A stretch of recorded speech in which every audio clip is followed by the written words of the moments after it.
Buenos días, gente, ya estamos por aquí un día más en el canal de Acuarios 4K, nuevo vídeo. Y mirad lo que tenemos por aquí, tenemos otro acuariete que nos hemos comprado, súper pequeñito. En este caso estamos hablando de un acuario de unos, creo que son 10 litros, ¿vale? Muchos me preguntáis que dónde compro yo estos acuarios. Estos acuarios los compro en pues, las típicas tiendas estas de todo a 100, de los chinos. Pues ahí los compro yo. Tengo los de 3 litros que son más pequeños, son un tercio que esto, y estos de 10 litros. Los de 3 litros creo que cuestan 9 euros, este me costó 20,70 o algo así, la verdad es que muy barato para lo que lo vamos a usar. Y hoy no vamos a venir aquí a hablar de acuarios, hoy en el rincón más especial de la Fish Room, al lado de la placa de los 100.000. Muchas gracias a todos los que estáis suscritos, y a los que no estáis suscritos, no sé qué estáis haciendo para estarlo. ¡Suscribíos! Así que hoy venimos a hablar de plantas carnívoras y no van a estar sumergidas. Hoy vamos a hacer un montaje en emergido para tener aquí un pequeño terrario con plantas carnívoras que todos vosotros podéis cultivar de forma súper fácil, súper simple dentro de vuestras casas. Son súper curiosas, son una pasada de bonitas, así que dicho esto, vamos a hacer la presentación de los materiales de nuestro proyecto y poco a poco veremos cómo lo vamos montando. Lo principal, primordial y fundamental, una buena iluminación. En este caso no tenemos agua, vamos a editar pantallas lo más potentes posibles para simular el potente efecto del sol. Las plantas carnívoras requieren mucha sol, de hecho se dice y siempre se ha dicho que son plantas de exterior, pero con buenas condiciones lumínicas en interior, con pantallas con el espectro correcto, con pantallas con iluminación correcta y potente, en interior se pueden cultivar, pero ojo, no en acuarios y cosas de esas como a veces se ven, que ahora explicaremos un poquito el tema de los parámetros del agua que tienen que tener estas plantitas porque es algo delicado el tema. Entonces, iluminación. Yo este foquito me encanta, me flipa y me fascina, y para este proyecto vamos a tener iluminación de sobra. Os dejo por aquí si queréis el enlace, lo compré, 20 litros, lo tuvimos en el Low una temporada, las rotalas súper rojas, así que, o sea, 20 euritos, lo tuvimos en el Low, las rotalas súper rojas, y ahora con las plantas carnívoras veréis cómo vamos a estar muy bien. El acuario, urna o terrario, el tamaño que queráis. Yo empiezo con esto y si se me da bien probablemente acabemos ampliando porque tengo por ahí un acuariete Blau de 90 litros que igual lo convertimos en un terrario y ya metemos algunas ranitas, aparte de plantas carnívoras. Pero eso poco a poco, chicos.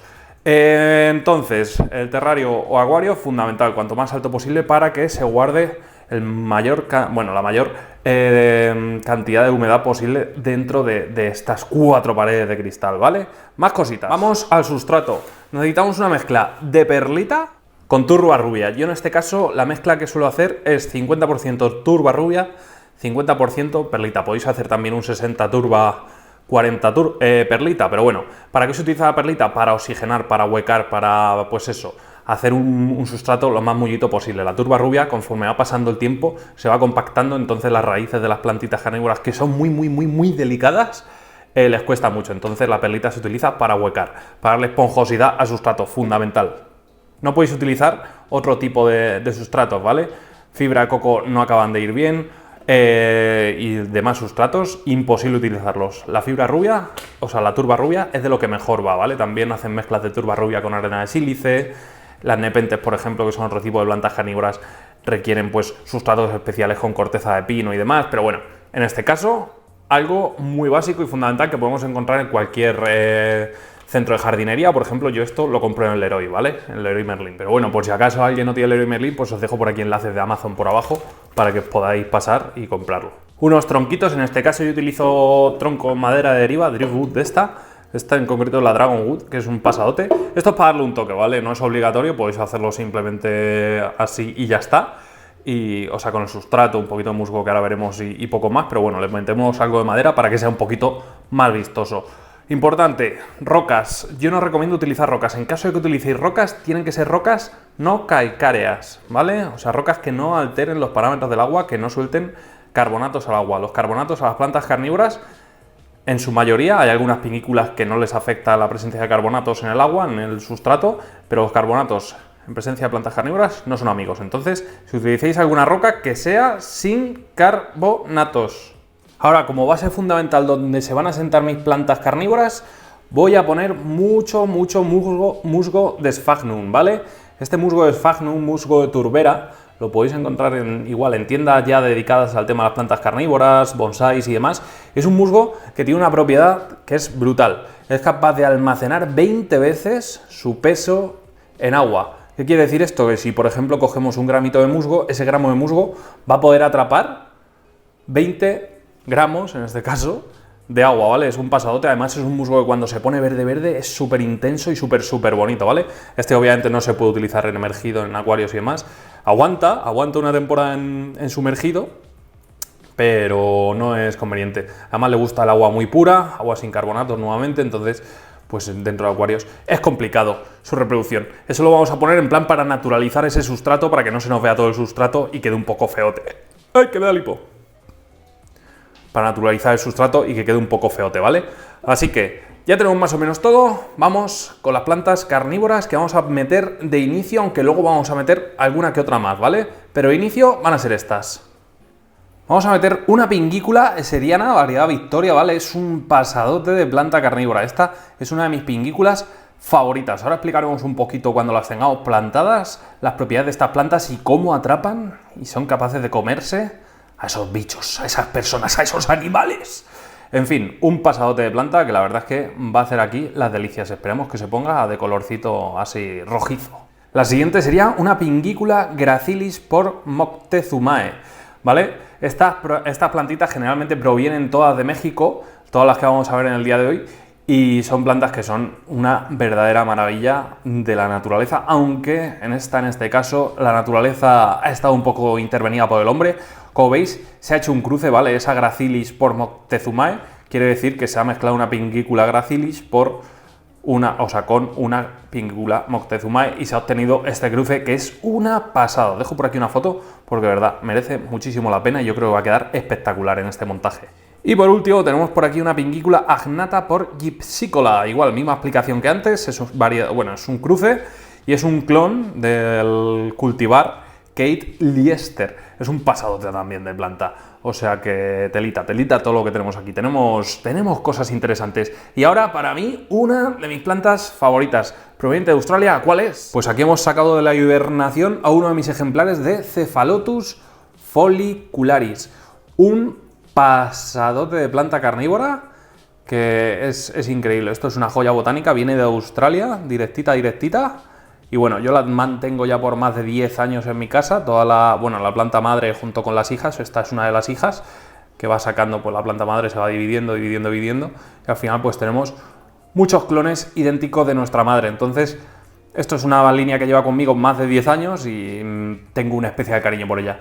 Explicaremos un poquito cómo conseguimos esos jarros rojizos, jarros más verdes, jarros menos verdes. Explicaremos todo y explicaremos sobre todo el funcionamiento de estas trampas ahora cuando la tengamos en su ubicación favorita. Como veis, la macetita donde las cultivo yo, ahí está. Venga, pues vamos a ponernos ya al lío, porque no tenemos más plantas de momento para meter. Me tengo que traer luego alguna drosera más, pero bueno, las droseras las pondré en una esquinita y ya está, porque la drosera es una planta que depende cuál metáis. Si metéis una capensis, si metéis algo así que sea muy invasivo, cuidado, porque luego con las semillas y tal, esto se puede convertir en una plaga. Entonces, bueno, alguna droserita sí que meteremos para tenerla controlada, pero poco más, ¿vale? Dicho esto, preparamos el sustrato, os explico cómo y le damos caña. Bueno, mira, para preparar el sustrato simplemente 50% perlita, 50 turba rubia y lo mezclamos bien dentro de un recipiente, ¿vale? Lo mezclamos bien en seco. Una vez que lo tengamos una mezcla bastante homogénea de ambos materiales, ahí vemos cómo se mezcla fácil. Una vez que tengamos la mezcla homogénea, añadimos agua destilada o agua de ósmosis. Esto es fundamental. ¿Por qué es fundamental utilizar agua destilada o ósmosis? Porque estas plantas son como los peces disco de la acuariofilia, ¿vale? No soportan los carbonatos, les encanta un sustrato muy ácido, entonces esto es perfecto. No podemos utilizar agua de grifo, no podemos utilizar agua con carbonatos, no podemos utilizar otro agua que no sea esta, agua de ósmosis o agua destilada. Es muy asequible y muy accesible para todos esa agua destilada, así que no tenéis excusa. Las aguas puras para las plantas carnívoras son lo mejor. Bueno, vamos a empezar creando una pequeña base. A continuación vamos a colocar nuestros troncos y vamos haciendo por estratos, que es la intención que quiero hacer yo con este montaje. Vale, después de añadir los tronquitos y todo el sustrato, como veis he creado aquí diferentes capas. Ahora lo que vamos a hacer es comenzar a añadir musgo. por donde no vamos a plantar las plantas de raíces más densas. Y si tienen raíces más densas como el Cephalotus, pues las plantaremos antes de añadir el musgo, porque si no luego será mucho más complicado. Así que voy a plantar ya la Cephalotus por estas zonas aéreas, aunque bueno, es una planta que requiere mayor humedad, entonces tiene más lógica quizás dejar estas zonas altas para las pingículas y, por ejemplo, dejar por aquí, por esa zona de por aquí, todo el tema de la Cephalotus. Entonces, bueno, voy a ver cómo lo compongo y ahora os enseño. Bueno, mirad, una vez que ya le he añadido el musgo, la cosa cambia, ¿no? Al final me he decantado por poner la Cephalotus por aquí arriba, porque no son plantas que tengan un tallo alto, entonces, bueno, si luego le ponemos aquí una tapita de metacrilato o lo que sea, pues suficiente. Y el resto de zonas las he dejado para otras plantas, que tengo por aquí, por cierto, hay brotes de musgo sphagnum rojizos que me van a flipar cuando crezcan, o sea que va a haber tonos aquí de todos los colores, rojizos, verdes, verdes intensos, verdes lima, vamos, va a ser un pasote, pero ahora me he llevado una sorpresita. ¿Qué sorpresita me he llevado? Pues la siguiente, mirad, tengo por aquí restos, ¿vale? Se ve que el criador que me vendió el musgo, porque yo lo compré a un particular, pues tenía droseras en este musgo, y bueno, esto parece una espatulata, pero bueno, hasta que no lo sepamos, ahí está la roseta en ese plano central. La voy a plantar pues, por una zona, vamos a ponerla por aquí, ¿vale? Eso con ponerla así, entre el musgo, es tan bueno este musgo que es suficiente, ¿vale? Ya le va a aportar la humedad suficiente y en unas semanas vamos a ver qué planta sale de esa roseta que tenemos ahí, que está empezando a despertar de su letargo invernal. Venga, más cositas, mirad, tenemos también otra que he sacado de entre todo el musgo, que esta parece una Aliciae, no lo sé, vamos a ver, es otra drosera, que ahora explicaremos un poquito las trampas de estas plantas, así que la pondremos por aquí, cayendo. Y aquí, muy pequeñita ella, se ve una mini capensis. Parece una red, pero bueno, la pondremos también y a ver qué sale. Bueno, pues ya lo tendríamos, mirad qué fácil y sencillo. Ahora queda un poco feo porque el musgo, pues bueno, como no es la capa superficial, en todos lados pues está un poco amarillento, pero conforme vayan sacando brotes verdes, pues se va a poner de una intensidad brutal de verde, ¿vale? A ver, para que yo me acuerde de cara a un futuro y vosotros también, pingículas que hemos puesto, ¿vale? Por un lado tenemos la gnata, que sería esta de aquí, que bueno, difiere un poquito de las fotos. Aún está en el hibernáculo quiere decir que las hojas se atraen, bueno, se contraen, son más pequeñitas y no tienen todavía las trampas, por así decirlo, todo ese pegamento que atrae a las presas y quedan atrapadas en él, ¿vale? Es el hibernáculo. Ahora que va a ir despertando la hibernación en esta habitación, porque ya la temperatura es un poquito más alta, pues la iremos teniendo con un poquito más de fuerza y de potencia, ¿vale? La Gracilis por Moctezumae, obviamente, es esta sí que es inequívoca, es un pasadote de planta. Y quiero deciros que, mirad, aquí se me ha caído una hojita de esta y la he puesto en el musgo, ¿vale? Si hacéis esto con las pingículas es la forma más sencilla de reproducirlas. Arrancar una hojita con un cachito de rizoma y ponerla en el musgo en un sustrato pues bien húmedo. Y ya está. En unos días, bueno, en unas semanas tendremos pequeñas plantitas ahí, así que reproducción a tope. Y por aquí, ¿cuál tenemos? Pues esta Victoria, que esto es una maravilla de planta. Igual, se me ha partido una hoja, no pasa nada, la pongo ahí, que esté bien húmeda y tendremos una reproducción rápida y sencilla de esta planta. Lo veremos, iremos siguiendo la evolución de estas plantitas. Igual, esta está en el hibernáculo, en unas semanitas empezará a despertar y tendremos esto hecho un vergel. Aquí teníamos otra Victoria, que venían dos en este caso, así que nada, perfecta. Aquí la dejamos y a ver cómo va evolucionando. Las pingículas, tengo que deciros una cosa, tienen la raíz muy fina, ¿vale? Otra forma de cultivarlas es con un poquito de vermiculita o arena de gato, sin nada de, pues eso, de perfumes, y ahí se cultiva muy bien, pero bueno, por lo demás, ni tan mal. Ahora, curiosidades de estas plantitas y por qué a mí me fascinan tantísimo, ¿vale? ¿Por qué yo estoy tan pesado con las plantas carnívoras y por qué llevo, desde que tengo, literalmente, bueno, llevo más de la mitad de mi vida cultivando plantas carnívoras y ya se dice pronto, ¿eh? Desde los 15 años, o 14, entre 14 y 15 años, empecé a leer, empecé a informar. Por aquella época, cuando yo empezaba en esto de las plantas carnívoras, hace 14-15 años, el internet era el que era, había muy poquita información, entonces el acceso a sustratos era complicado también, no había mucha turba rubia, por lo menos por mi zona, las páginas web funcionaban como funcionaban, y era un poco complicado conseguir todo esto. Pero bueno, yo poco a poco me fui haciendo con sustratos, con plantas carnívoras, y nada, así estamos. Estas plantas, por ejemplo, la Cephalotus follicularis, como os he comentado, desde hace 10 años yo mantengo esta especie, y bueno, estos son plantas originarias de la planta madre, o sea que ni tan mal. Las pinguículas estas las he comprado nuevas, por aquí en Albacete por el clima es muy complicado que salgan, pero bueno, en un interior creo que van a ir bastante bien.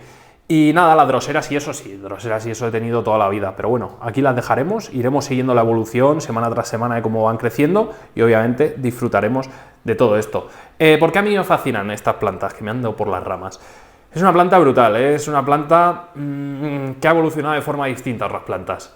Otras plantas normales, como las plantas de acuarios, por ejemplo, ¿de dónde asimilan los nutrientes? Pues a través de las raíces y muchas a través de las hojas, ¿vale?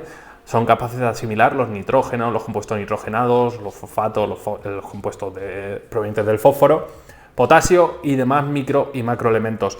Estas plantas, sin embargo, tienen un sistema radicular que es ridículo, es muy pequeñita, las raíces están, por así decirlo, un poquito atrofiadas.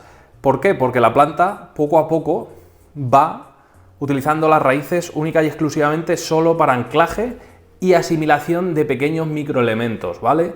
Pero la mayoría de compuestos nitrogenados, por ejemplo, que son capaces de absorber estas plantitas, lo hacen a través de sus trampas, ¿vale? Por ejemplo, la Cephalotus follicularis, que es esta que tenemos por aquí. Esta lo que hace es atraer a las presas a esos jarros que estamos viendo, que tienen ahí como pelitos, que son así un poquito feotes, pues atraen a las presas caen dentro del jarro, y esos dientecitos que tiene por ahí, que parecen dientecitos, esos son como una garra dentro del jarro, ¿vale? Que impide a la presa salir, además es muy resbaladizo por dentro, y nada, la presa no puede salir, cae dentro del jarro, y dentro de ese jarro hay unos jugos gástricos, ¿vale? Es como el estómago de la planta, hay unas enzimas digestivas que literalmente descomponen al animal que caiga dentro del jarro, y aprovechan todos sus tejidos blandos para asimilar todos esos compuestos nitrogenados que no son capaces de hacerlo por las raíces. Han evolucionado de forma distinta, son unas plantas que son súper curiosas. Por ejemplo, las pinguículas, que son este género de grasas, ¿vale? Se le llama pinguículas o grasas, que parecen un cactus en realidad, pero bueno, luego cuando sacan las plantas carnívoras, lo que tienen es unas hojitas que segregan